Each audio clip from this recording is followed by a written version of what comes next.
Good morning everyone! Sinubukan ko yung mga napapanood ko sa mga vlogger na morning routine daw. So, una-una kong ginagawa ay babangon malamang. And then next ay sinaayos ko yung mga higaan ko. So ngayong araw na late na naman ako ulit sa pagising. Araw-araw na lang ako nalalate. Pagkatapos niyan, nilagay ko yung mga higaan ko sa kabilang kwarto. And then, pagkatapos kong nilagay, ay ako ay magsasaing na. Hindi talaga ito ang ginagawa ko araw-araw, guys. So, after nyan, nag-open muna ako ng mga door, ng mga bintana. Tapos, pag ako pa yung pumubukas ng mga bintana, umaakit ako sa mga upuan kasi hindi ko nga maabot.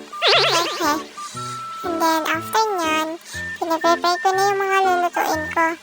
Ang lulutuin ko pala ngayon, guys, is fish na may sabaw. Kailangan, hindi yan maluto pag walang sabaw. And then, after nyan, pumunta ako sa likod. Kasi doon kami nagluluto. Ang pagluto ko nyan is, syempre, kailangan natin ng tubig. And then, pakuluan. So, while nagpapakulo ako, nagsaing muna ako. Kasi lumambot na yung kanin na naiwan. Tapos, ang sinasaing ko, guys, is 5 cups. Minsan, hanggang hapon na yan, minsan, mauubos pag masarap ang ulam. Pagkatapos, syempre, kailangan natin ilagay para maluto. And then, kailangan ko talaga ng painit ng tubig na pangpapainit ng ulo. And then, pagkatapos nyan, ay nagligpit na ako dito sa kabilang kwarto kasi napakakalat.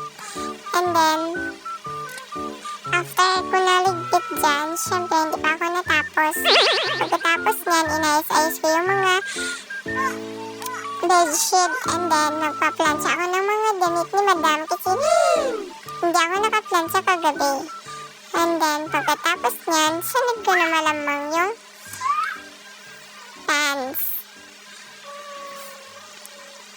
So guys, yung pagpa-plancha ko, madalian talaga ito kasi susuotin na talaga ito ngayong araw at malapit na talaga paalis. After ko niya na mamlansya, nagbalik na ako sa pagluluto. And then, mag-slice ako ng kamatis. So, hindi ko na napakita sa inyo yung bawang sibuyas. I know, ginger di ay. Next, inilagay ko na sa kumukulong tubig. So, pakuluin natin ulit. While nagpapakulo, nag-slice muna ako ng mga dahon ng sibuyas. And then, after nyan, ilagay natin sa platito. So guys, kumulo na yung ating pinakulo, malamang. And then, next, ilagay na natin yung isda. At saka nilagyan ko na yan ng mga malunggay at saka yung dahon sibuyas. Hindi ko na napakita sa inyo. Tcharing! Yan yung itsura ng niluluto ko, guys. After nyan, kinuha ko yung nakatambak ng mga damit dun sa harap. And then, nilagay ko na naman dito sa kabilang kwarto. Nagkalat na naman ako. So, tumatawa ako dyan. Sabi ng alaga ko sa akin, feeling daw ako. Yun lang po, guys. Sana po ay panoorin nyo at supportahan nyo ang aking video. Goodbye and thank you. See you again sa next video.